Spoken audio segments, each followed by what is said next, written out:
Hi friends, ఓం సాయిరామ్. బాబాగారి ఆశీస్సులు అందరిపైన ఉండాలని మనస్ఫూర్తిగా కోరుకుంటున్నాను. ఎప్పుడు కూడా సుఖంగా సంతోషంగా ఎప్పుడు అష్టైశ్వర్య ఆరోగ్య అభివృద్ధితో ఉండాలని చెప్పేసి బాబాగారి తరపున నేను కూడా మనస్ఫూర్తిగా కోరుకుంటున్నాను. ఈరోజు సాయిబాబా పిలుపు ద్వారా మనకు వచ్చినటువంటి సందేశం ఏంటంటే, ఈ శుక్రవారం రోజు ప్రశ్నించకుండా నన్ను శుక్రవారం అమ్మవారు లక్ష్మీదేవిని తాకి తప్పకుండా ఈ వీడియోను విను. ఇది బాబా సందేశాన్ని అయితే పూర్తిగా ఆలకించమ్మా అని చెప్పేసి బాబాగారు అయితే ఈరోజు ఒక మంచి సందేశాన్ని మన ముందుకు తీసుకొచ్చారు. ఇలాంటి సందేశాన్ని బాబాగారు మనకు ఎందుకు అందించాలనుకుంటున్నారు, ఆయన చెప్పినటువంటి సందేశంలో ఎలాంటి అర్థం ఉందో మనం ఆయన మాటల ద్వారా తెలుసుకుందాం. వీడియో మొదలుపెట్టే ముందు ప్రతి ఒక్కరికి కూడా ఒక చిన్న రిక్వెస్ట్ అండి. ఈ సందేశాన్ని ఎవరైతే చూడడానికి వచ్చారో వాళ్ళందరూ కూడా మర్చిపోకుండా వీడియోకి ఒక చిన్న లైక్ అయితే ఇవ్వండి ఫ్రెండ్స్. ఇక కొత్తగా మన ఛానల్ని ఎవరైనా చూస్తుంటే కనుక సబ్స్క్రైబ్ చేసుకొని సపోర్ట్ అయితే చేయండి. ఇక బాబాగారి సందేశం, ఈ శుక్రవారం రోజున, రేపు శుక్రవారం రోజున చూడగానే ఆ లక్ష్మీదేవి అమ్మవారిని తాకు, నీ కోరిక తప్పకుండా నెరవేర్చబోతున్నాను, వినేందుకు నువ్వు సిద్ధంగా ఉన్నావు అని అనుకుంటున్నాను. ఆలస్యం చేయకుండా ఈ సాయిబాబా మాటలు వినేందుకు సిద్ధమే కదూ. దిక్కుతోచని పరిస్థితిలో ఏం చేయాలని అర్థం కాక నువ్వు ఉన్నావని నేను అర్థం చేసుకుంటున్నాను. ఇక నా వల్ల కాదు బాబా, నీ పరీక్షలకు నేను ఓడిపోయాను. నన్ను ఎన్ని పరీక్షలు పెడుతున్నావో చెప్పు. అసలు ఇక భరించే ఓపిక కానీ తట్టుకునే శక్తి కానీ ఈ రెండు నాలో లేవు. బాబా, నాపై కాస్తైనా దయచూపు. ఈ కష్టాల ఓబి నుండి నాకు ఉపశమనం కల్పించి తండ్రి. నిన్నే నమ్ముకున్న నాకు నువ్వు కూడా ఈ పరిస్థితిని అర్థం చేసుకోకపోతే నాకు అసలు ఈ భూమి మీద బ్రతకాలనే ఆశ లేదు అని అనుకుంటున్నాను. ఇలా నన్ను ఒంటరిగా వదిలేస్తావా చెప్పు. అందరూ ఉన్న అనాథలాగా జీవిస్తున్న నా మనసులో ఉండే ఎన్నో భయంకరమైనటువంటి ఆందోళనలు, భయాలు, బాధలు ఎవరికి చెప్పుకోవాలో, ఎవరికి చెప్పుకుంటే నా బాధ తీరుతుందో అర్థం కాగా నాలో నేనే సతమతం అయిపోతున్నాను. నాకు తండ్రి అయినా, గురువు అయినా, అమ్మ అయినా, అక్క అయినా, చెల్లి అయినా, స్నేహితురాలైనా అన్నీ నువ్వే కదా బాబా. నాకు ఇచ్చే ధైర్యాన్ని ఇస్తూనే వచ్చావు. కానీ ఈ కాలం అనేది ఉంటుంది చూడు, ఈ కాలం పెట్టే పరీక్షలో నేను అస్సలు గెలవలేకపోతున్నాను తండ్రి. ఈ నరకాన్ని అనుభవిస్తున్నటువంటి శక్తి నీకు ఉంది అని నువ్వు చెప్తూనే ఉంటావు. కానీ ఆ అనుభవించే శక్తి ఇక నాలో లేదు. నేను ఈ కష్టాల నుండి బయటపడి నాకంటూ కొద్ది మంచి రోజుల కోసం ఎదురు చూస్తున్నాను. మరి ఇంకా నాపై ఎందుకు ఇంకా నీకు జాలి కలగడం లేదు? ఎదిరించే శక్తి మీరు చేసే పనులపై ఆధారపడి ఉంటుందమ్మా. మంచి పనులు చేస్తే మీ విధిరాత ఎలా ఉన్నా ఏదో ఒక రోజు నీకు అంత మంచి జరుగుతుంది. కాకపోతే ఆలస్యం అనేది జరిగినప్పుడు కూడా నీకు అంత మంచి జరుగుతుంది. వారికి ఏదైనా సరే ఏదో ఒక రోజు మంచి జరుగుతుంది. అందుకే వేరే రాత కంటే కర్మఫలం చాలా గొప్పది. ఇన్ని రోజులు ఎంతో సంతోషంగా నీ బంధంతో కలిసిమెలిసి ఉన్నావు. ప్రతి పనిలోనూ అతని వెనక అండగా, తోడుగా నీ బాధ్యతను నువ్వు చాలా గొప్పగా నిర్వర్తించావు. కానీ కొన్ని అనుమానాల వలన నీ జీవితాన్ని కోల్పోయిన పరిస్థితిని నీ చేతులారా నువ్వే తెచ్చుకున్నావు. గుర్తుంచుకోండి, తొందరపడి ఎప్పుడు కూడా ఎవరిని పూర్తిగా అర్థం చేసుకోకుండా, తెలుసుకోకుండా అసలు నిందించవద్దు. అన్న మాటలను వినకు తెలుసుకోలేవా చెప్పు? తీసుకోగలవా? ఎవరినైనా అన్న వెంటనే మనం అనుకుంటూ ఉంటాం, అయ్యో మనము అనకపోతే బాగుండేది కదా అని. అలా ఆలోచించే కన్నా ముందే అనకపోతే ఎంత మంచిగా ఉంటుంది. ఎందుకంటే నువ్వు అనే మాట తిరిగి వెనక్కి తీసుకోలేవు. అన్నవారి కన్నా పడిన వారికే చాలా బాధగా ఉంటుంది. వాళ్ళు ఎప్పటికీ కూడా బాధను, ఆ మాటలను మర్చిపోలేరు. కాబట్టి మనం ఆచితూచి మాట్లాడాలని ఎప్పుడు కూడా చెప్తూ ఉంటాను. మంచి మనుషులను, నీకెంతో దగ్గరైనటువంటి నీ బంధాన్ని అనుమానం అనేటువంటి ఒక పెనుభూతంతో నీ మాటలతో హింసించి కోల్పోయావు. అంటే నువ్వు చెడ్డవారితో స్నేహం చేశావు. వారితో స్నేహం చేస్తూ వారు చెప్పే ప్రతి విషపు మాటలు నీలో పూర్తిగా నింపుకున్నావు. అలా నింపుకొని చివరకు అది ఒక పెద్ద అగాధంలో పడేసేలాగా నీకు నువ్వు సృష్టించుకున్నావు. ముందుగా నువ్వు అసలు ఎలా ఉండేవారు, ఎంత సంతోషంగా ఉండేవారు ఒక్కసారి ఆలోచించు. ఒకరినొకరు గౌరవించుకుంటూ, ఒకరినొకరు అనుభవించుకుంటూ ఎంతో అన్యోన్యంగా ఉండేవారు. గుర్తు చేసుకో, నీకంటూ అసలు వారి గురించి ఎవరికి తెలుసు? ఎవరికి తెలియదు కదా. అలా ఉండడం చాలా మంచిది. అంతేకాని తెలిసి తెలియనటువంటి ఆలోచనతో ఎవరో చెప్పినటువంటి మాటలు నమ్మావు. అలా నమ్మి నీ జీవితాన్ని నువ్వు చేతులారా నాశనం చేసుకున్నావు, అంధకారం చేసుకున్నావు. అలా చేసుకోవడంలో నీలో నాకు కేవలం అమాయకత్వమే, అజ్ఞానమే కనిపిస్తున్నాయి. నీ మాటలతో కానీ నీ ప్రవర్తనతో కానీ అసలు ఎప్పుడు కూడా బాధ పెట్టింది లేదు. అలా నువ్వు అస్సలు ప్రవర్తించకూడలేదు. కానీ అది ఎప్పటి నుండి మొదలైంది నీకు నువ్వు ఆలోచించుకో. నేను నీలో అంతకు ముందులా ఉన్నటువంటి ఒక మంచి మనసు ఉన్నటువంటి మృదువైనటువంటి మనిషిని చూడాలని అనుకుంటున్నాను. ఎత్తడానికి కూడా వీలు లేనంత బరువైనటువంటి రాళ్ళని హృదయంలో ఉన్నాయని నాకు తెలుసు. ఏ బాధనైతే నువ్వు అనుభవిస్తున్నావో అదందరికీ కూడా తెలిసిపోయినా నువ్వు అన్నావు చూడు, నీ తండ్రిని బాబాను తెలియకుండా ఉంటుందా చెప్పు? ఎవరో చెప్పినటువంటి చెడు మాటలను వినటం వలన ఎంత నష్టం జరిగిందో, జీవితంలో నువ్వు ఏం కోల్పోయావో ఇప్పటికైనా అర్థమైందని అనుకుంటున్నాను. ఏమిటి చెప్పిన వారు కానీ, లేదంటే అలాగే సంతోషంగా నిన్ను నీ బంధాన్ని విడదీసిన వారు కానీ, ఏ జీవితాన్ని ఆనందమే మరలా నీకు మునుపటి సంతోషాన్ని తెచ్చుకోగలరా? నీ బంధాన్ని నీకు దగ్గర అయ్యేలా చేయగలరు. అలాంటి మాటలు వినడం వల్ల ఎంతో ప్రమాదం జరిగిందో ఎప్పుడైనా చూసావు? ఆలోచించావు కదా ఇప్పటికైనా? అలా అస్సలు పరిష్కారమే లేనటువంటి గొడవల గురించి సంతోషాలను మిమ్మల్ని చూసి మీ మనసును కష్టపెట్టేలాగా ఉన్న విషయాలను మీరు ఎంత దూరంగా ఉండగలిగితే మీకు అంత మంచిది. ఇప్పటికైనా సరే నీ తప్పును తెలుసుకున్నావు. సంతోషంగా అలాగే ముందు వారు వచ్చి మాట్లాడాలి అన్నటువంటి స్వార్థపూరితమైనటువంటి ఆలోచనలు ఏదైనా నీ మనసులో ఉంటే అది కూడా ఇప్పటికీ విడిచిపెట్టు. చూడు, నువ్వు వారిని కోల్పోయావు, వారు నిన్ను కూడా కోల్పోయి వారంతా బాధను, నరకాన్ని అనుభవిస్తున్నారు. నీ పట్ల అంతే ప్రేమ, గౌరవం, అనురాగ గౌరవంతో ఎదురు చూస్తున్నారు. నీ ప్రేమ ఇప్పటి నుండి పిలుపు కోసం మరింతగా పరితపిస్తున్నారు. ఈ చిన్న జీవితంలో నీకున్నటువంటి అమూల్యమైనటువంటి సంతోషాలను కేవలం అనుమానమైనటువంటి ఒక పెనుభూతాన్ని చేర్చి మీ జీవితాన్ని మీకు మీరుగా తలకిందులుగా చేసుకుంటున్నారు. ఏ విధంగా అయితే గోదావరి నది తను చేరినటువంటి వర్షపు జలాలను సముద్రానికి చేరుస్తుందో అదేవిధంగా నా భక్తుల యొక్క ప్రతి కష్టాలను తప్పకుండా సహకరిస్తాను. వారి ప్రార్థనలను, పూజలను అన్నిటినీ నా భగవంతుడికి చేరేటువంటి బాధ్యతనే స్వీకరించాను. కాబట్టి ఈ అనుమానమైనటువంటి పెనుభూతాన్ని మీ జీవితంలోకి ఎట్టి పరిస్థితుల్లోకి చేరనివ్వకండి.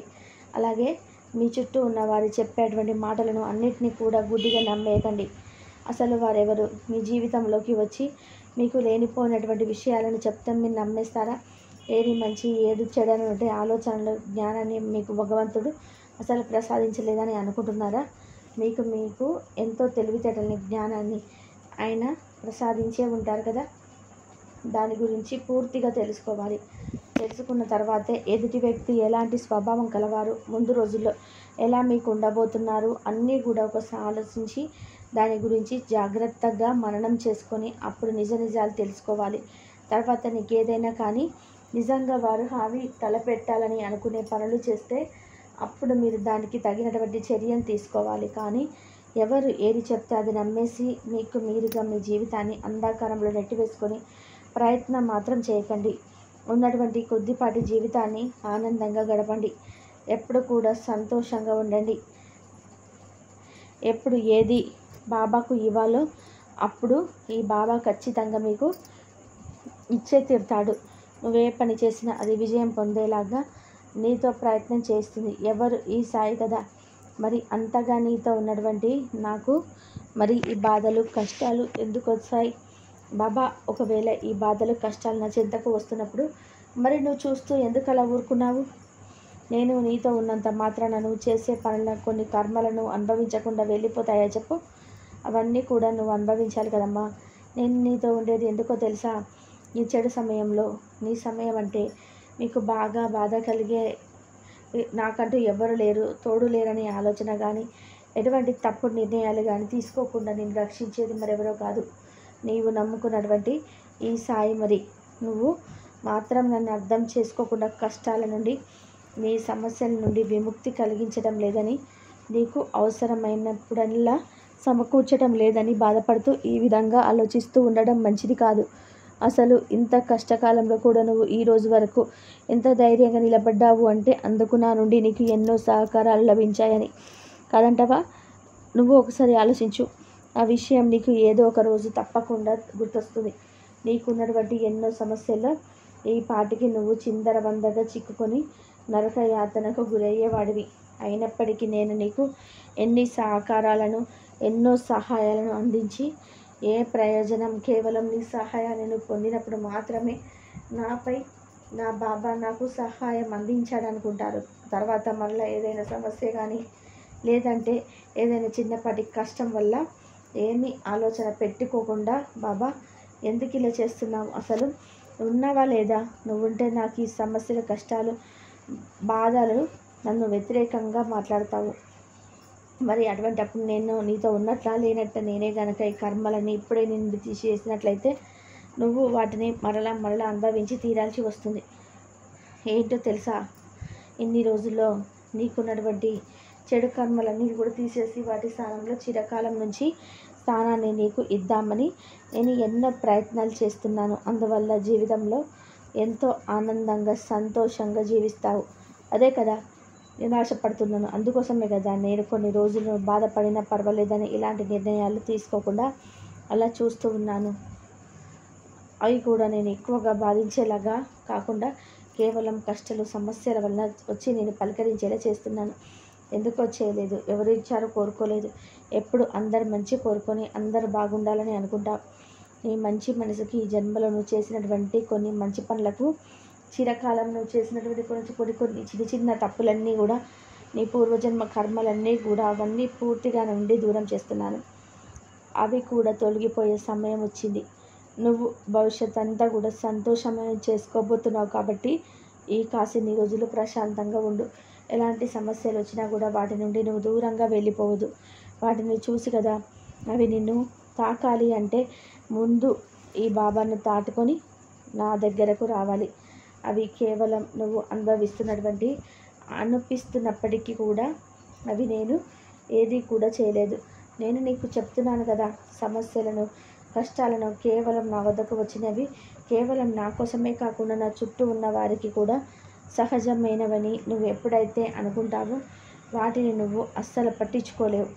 నువ్వు ఎప్పుడైతే ఆ సమస్యను పెద్దగా చూడటం మొదలు పెడతావో అది నేను ఇంకా బాధ పెట్టడానికి చూస్తుంది. కాబట్టి నిరంతరం చూస్తూ ఉండు. లేదా నీ ఇష్ట దైవాన్ని భగవంతుని యొక్క సన్నిధిలో గడుపుతూ ఉండడం. ప్రతిరోజు కూడా నీ మనసుకు నచ్చేటువంటి సమస్యలు కానీ లేదా ఏదైనా కష్టం కానీ నీకు పెద్దగా ఇబ్బంది కలిగినట్టు చేసినట్లయితే అలా కాకుండా అలా కూర్చొని నువ్వు ఎక్కువగా ఆలోచిస్తూ అదే ధోరణిలో మునిగిపోయి ఉంటే ఆ కష్టం నిన్ను ఇంకా పదే బాధ పెట్టాలని చూస్తుంది. ఇప్పటికే ఎక్కువగా ఆలోచిస్తున్నావు. అసలు రాత్రులైతే కనీసం నిద్ర కూడా పోవటం లేదు. నీ ఆర్థిక పరిస్థితులు కావచ్చు లేదా మీ కుటుంబంలో ఎదురవుతున్నటువంటి ప్రస్తుత పరిస్థితులు కావచ్చు, వాటన్నిటిని కూడా నేను బాగా నీకు ఆనందంగా ఉండే విధానంగా చేయబోతున్నాను. నన్ను నమ్ము. నేను చూస్తూ నీ కోసం ఏ విధమైనటువంటి సమాధానం ఇవ్వాలో నాకు అస్సలు అర్థం కావటం లేదు. ఎప్పుడు కూడా నీ ఆరోగ్యాన్ని పాడు చేసుకోవడం అస్సలు మంచిది కాదు. ఏదైనా కానీ ఒక పని చేస్తేనే కదా అందులో విజయం అని వర్తిస్తుందా లేదా అనేది తెలిసేది. ఒకవేళ విజయం వరిస్తే నీకు సంతోషం కలుగుతుంది. వాటిని నువ్వు అస్సలు పట్టించుకోలేవు. ఎప్పుడైతే ఆ సమస్యను పెద్దగా చూడడం మొదలు పెడతావో అది నేను ఇంకా బాధ పెట్టడానికి చూస్తుంది. కాబట్టి నిరంతరం చూస్తూ ఉండు. లేదా నీ ఇష్ట దైవాన్ని భగవంతుడి యొక్క సన్నిధిలో గడుపుతూ ఉన్న ప్రతిరోజు కూడా నీ మనసుకు నచ్చేటువంటి సమస్యలు కానీ లేదా ఏదైనా కష్టం కానీ నువ్వు పెద్దగా ఇబ్బంది కలిగేలా చేయని. అలా కాకుండా అలా కూర్చొని ఎక్కువగా ఆలోచిస్తూ అదే ధోరణిలో మునిగిపోయి ఉంటే ఆ కష్టం నిన్ను ఇంకా పదే బాధ పెట్టాలని చూస్తుంది. ఇప్పటికే ఎక్కువగా ఆలోచిస్తుంటున్నావు. అసలు రాత్రులైతే కనీసం నిద్ర కూడా పోవడం లేదు. నీ ఆర్థిక పరిస్థితులు కావచ్చు లేదా మీ కుటుంబంలో ఎదురవుతున్నటువంటి ప్రస్తుత పరిస్థితులైనా కావచ్చు, వాటన్నిటినీ కూడా నేను బాగా ఆనందంగా ఉండే విధంగా చేయబోతున్నాను. నన్ను నమ్ము. నేను చూస్తూ నీ కోసం ఏ విధమైనటువంటి సమాధానం ఇవ్వాలో నాకు అర్థం కావటం లేదు. ఎప్పుడు కూడా నీ ఆరోగ్యాన్ని పాడు చేసుకోవడం ఎప్పుడు కూడా మంచిది కాదు. ఏదైనా ఒక పని చేస్తే కదా అందులో విజయం వర్తిస్తుందా లేదా అనేది తెలిసేది. ఒకవేళ విజయం వర్తిస్తే నీకు సంతోషం కలుగుతుంది. మళ్ళా జీవితంలో తప్పులు చేయకుండా ఉంటావు. కాబట్టి అపజయం ఎదురైనంత మాత్రాన నువ్వు ఓడిపోయినట్లయితే కాదు కదా. దానివల్ల ముందు రోజులలో ఇంకా మంచి విజయం సాధిస్తావని అర్థం. కాబట్టి రాబోయేటువంటి విజయం కోసం అది నీకు గొప్పగా ఉండాలి అని నువ్వు కలలు అంటే మాత్రం ముందే ఎదుర్కొన్నటువంటి చిన్న చిన్న అవాంతరాలు, కొన్ని సహజమైనటువంటి బాధలు తప్పకుండా ఎదుర్కోవాలి. కొన్ని గుణపాఠాలను నేర్చుకోవాలి. అలాగే ఎంతోమంది మనుషులను, అవమానాలను, వీటన్నిటిని కూడా ఓపికగా భరించాలి. జీవితంలో ఎన్నో కష్టాలు ఎదురైనా సరే, ఎంతమంది నిన్ను విమర్శించినా వీటన్నిటినీ కూడా సమానమైనటువంటి భావంతోనే ఉంటాం. ఎప్పుడు కూడా కృంగిపోకు. ఈ చేసుకోవడమే కానీ, లేదా నేను చెప్పే మాటలు మీకు అర్థం అవ్వాలి అంటే, మానవ మాతృలం మనం కాస్త కష్టంగా ఉండవచ్చు. కానీ నేను మాత్రం నీకు అన్నీ రుజువు చేసినటువంటి అవసరం లేదు. ఎందుకంటే మీ బాబా మనసు ఏమిటో, ఏదైనా కానీ ఒక పని చేస్తే ముందు దానివల్ల ఎన్ని నష్టాలు కలుగుతాయో ఇవన్నీ కూడా ఆలోచించుకొని మరి మీకు మంచి జీవితాన్ని ఇవ్వాలని అనుకుంటాడే తప్ప, మీకు రాబోయే రోజులలో కష్టాలు ఎదుర్కొన్నటువంటి జీవితాన్ని అస్సలు ఇవ్వడు. కాస్త ముందు రోజుల్లో మీకు కష్టం అనిపించేలా ఉన్నా సరే, అది ఏమాత్రం కేవలం కొన్ని కర్మ ఫలితాల వలన మీరు అనుభవించవలసినవి అయి ఉండవచ్చు. కానీ తర్వాత మాత్రం జీవితంలో మంచి ఆనందకరమైనటువంటి రోజులనే ఈ బాబా ఇస్తాడు. మీ సాయిలంటే గొప్ప మనసున్న మనిషి మీకు దొరికాడు. కానీ నువ్వు మాత్రం వ్యతిరేకమైనటువంటి ఆలోచనలతోటి నీ జీవితాన్ని గడుపుతున్నావు. అలాగే అపనమ్మకంతో ప్రతిరోజు నువ్వు ప్రారంభిస్తున్నావు. నీ మనసు ఎవరి గురించి ఆలోచించవద్దు, దేని గురించి భయపడవద్దు. నీకు నువ్వుగా విజయం సాధించాలని నీ మనసులో ఒక లక్ష్యం పెట్టుకున్నావు. కాబట్టి దాని అందే శ్రద్ధ వహించు. దానికోసమే బ్రతుకు నిత్యం ఆలోచించు, చేస్తూ ఉండు. ఎన్ని కష్ట నష్టాలు ఎదురైనా సరే ఓపిక, అలాగే ప్రతి ఒక్కటి కూడా నవ్వుతూ స్వీకరించు. నీకు రావాలి అని ఉన్నా, ఏదైనా నీకు చెందాలని ఉన్నా కూడా ఏది ఎక్కడికి పోదు. తప్పకుండా నీ వద్దకు వచ్చేలా చేస్తాను. ప్రేమతో అందరినీ సాధించు అనుకుంటే మాత్రం అస్సలు జీవితంలో కూడా నువ్వు ఎవరి జోలికి వెళ్ళవద్దు. దాని జోలి నువ్వు వెళ్ళకుండా, అలాగే ఎవరి గురించి కూడా ఎలాంటి ఆలోచనలు చేయకుండా వేరే ఏదైనా కానీ మీ మనస్సు మన్నించేటువంటి ప్రయత్నం చేయి. ఏదైనా కానీ ఒక దాని గురించి ఆలోచించి చిరునవ్వుతోటే పక్కకు తప్పుకోవడం చాలా మంచిది. దాని గురించి పూర్తిగా మర్చిపోవడం కూడా అంతే. లేదా అది నీకు కావాలి అనుకుంటే మాత్రం తప్పకుండా దాని గురించి ఎంత దూరమైనా వెళ్ళు. దానికోసం ఎంత పోరాటమైనా చేయి. దాని గురించి కొత్త ఆలోచనలు చేస్తూ ఉండు.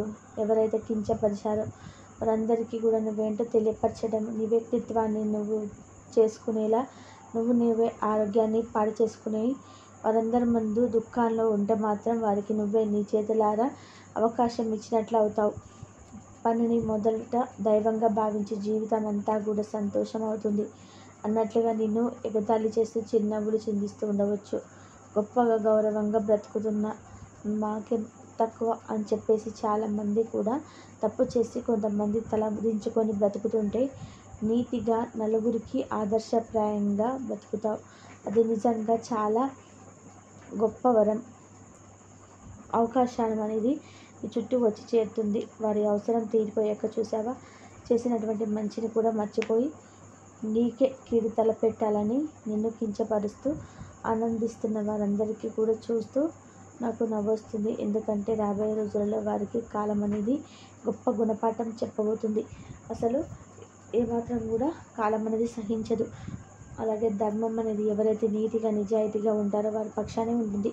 జీవితాంతం వారికి మర్చిపోలేంత గుణపాఠం వారికి నేర్పిస్తుంది. నువ్వు ఇప్పుడు పేదరికంతో ఉండవచ్చు, నీకు తోడు ఎవరు లేరని నువ్వు పొంగిపోతూ ఉండవచ్చు, అలాగే నీకు ధైర్యం చెప్పేవారు ఎవరు లేరని బాధపడుతూ ఉండవచ్చు. కానీ నా సహాయం, నా తోడు నీకు ఎప్పుడు కూడా నిరంతరం ఉంటుందని గుర్తుంచుకో. నీకు ఎవరు లేకపోయినా నీకు నాకు మధ్య అభినభావ సంబంధం ఉంది మాత్రం మర్చిపోవద్దు. అందుకే ఒకరికొకరం ఏ జన్మలో కలుసుకున్నాము. నేటి ఈ పరిస్థితిని చూసి రేపటి నీ పరిస్థితిని అస్సలు ఉంచుకోవద్దు. నిరాశ చెందవద్దు. నేను పుట్టించినటువంటి ఆ భగవంతుడు నీ స్థితిని మార్చడానికి ఒక క్షణం చాలు. కాబట్టి ధైర్యంగా ఉండు. ధైర్యాన్ని కోల్పోకూడదు. సమయాన్ని సరిగ్గా వినియోగించుకో. మీ కుటుంబం చూసి ఎంతో ఆనందిస్తారు. ఈ సాయిని మాత్రం ఎట్టి పరిస్థితుల్లో మర్చిపోవద్దు. నేను ఉండి కోరుకునేటువంటి గొప్ప గురుదక్షిణ. ఆనందంగా ఉండండి. విన్నారు కదా ఫ్రెండ్స్, బాబా గారు చెప్పినటువంటి సందేశం మీ అందరికీ కూడా మనస్ఫూర్తిగా నచ్చినట్లయితే తప్పకుండా చూసి వెళ్ళేవారు మన వీడియోకి అయితే ఒక చిన్న లైక్ అయితే ఇవ్వండి. కొత్తగా మన ఛానల్ ఎవరైనా చూస్తుంటే కనుక సబ్స్క్రైబ్ చేసుకోండి. ఎలాంటి సమస్యలు కానీ, బాధలు కానీ, కష్టాలు కానీ ఏవి ఉన్నా కానీ ఆ బాబా గారే తీరుస్తారు. ఇదండి ఈరోజు వీడియో. నా వీడియో కనుక మీకు నచ్చినట్లయితే ప్లీజ్ లైక్ చేయండి, షేర్ చేయండి, సబ్స్క్రైబ్ చేయండి. మరొక మంచి వీడియోతో మళ్ళీ కలుద్దాం. ఆ లక్ష్మీ అమ్మవారిని తాకిన వారందరికీ కూడా మంచి శుభవార్త అయితే బాబా గారు చెప్పారు కదండి. కాబట్టి అందరూ కూడా సుఖంగా, సంతోషంగా, ఆరోగ్యంగా ఉండాలని మనస్ఫూర్తిగా కోరుకుంటున్నాను. అందరూ బాగుండాలి, అందరిలో మనం ఉండాలి. సర్వే జన సుఖినో భవంతు. సర్వం శ్రీ సాయినాథార్పణమస్తు. శుభం భవతు. ఓం సాయిరామ్.